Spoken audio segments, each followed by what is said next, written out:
La storia è molto viscerale, molto intensa. Quali sono stati gli spunti che hanno portato alla nascita di questo tipo di racconto?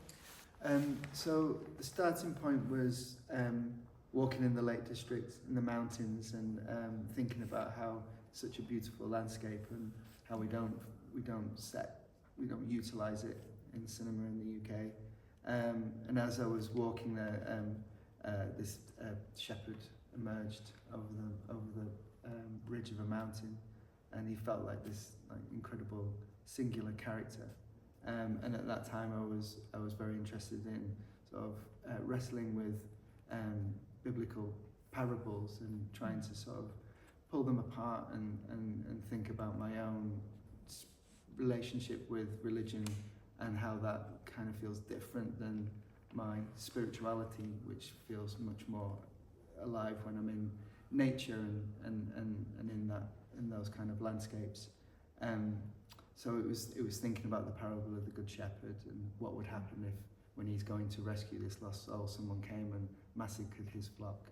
And then there was these real instances in northern England where gangs were coming in and cutting the hind legs off sheep and just letting them bleed out, and that brutality felt like it was a real sort of pushing that into the story would be really a visceral. Why would people, that the lack of sort of humanity, and that was very interesting to me. La natura, questa natura splendida ma apparentemente difficile in cui è ambientato il film, modifica in qualche modo il comportamento e la personalità di queste persone così ruvide.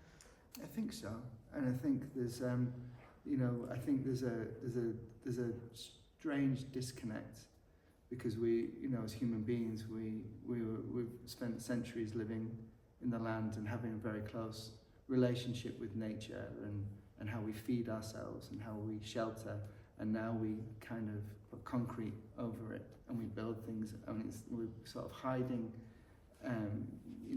Our connection with the earth is really disconnected, but also in this country, in the UK and all over Europe, there's such a long history and there's so much has happened, and I feel like it lives and it's retained in that environment. So I think when we walk into that space, we can feel a really strong connection to where we brought up in. I feel like when I'm walking in Cumbria, that's when I'm at my most peaceful and centered. And anywhere else in the world just doesn't feel the same. It feels like home. E invece una domanda per Colm. Ray è un personaggio che rimane defilato nella storia, ma sembra avere una grande influenza su quello che chiaramente in primo luogo fa il figlio, però poi su tutti gli altri eventi a cascata. Qual è il suo drive? Qual è la cosa che muove il comportamento di Colm? The history, the history of like his own personal history, his own the struggles he's had. I think he feels a failure in terms of he feels victimized. He lost his wife. He had to raise his son, or not raise him, but kind of.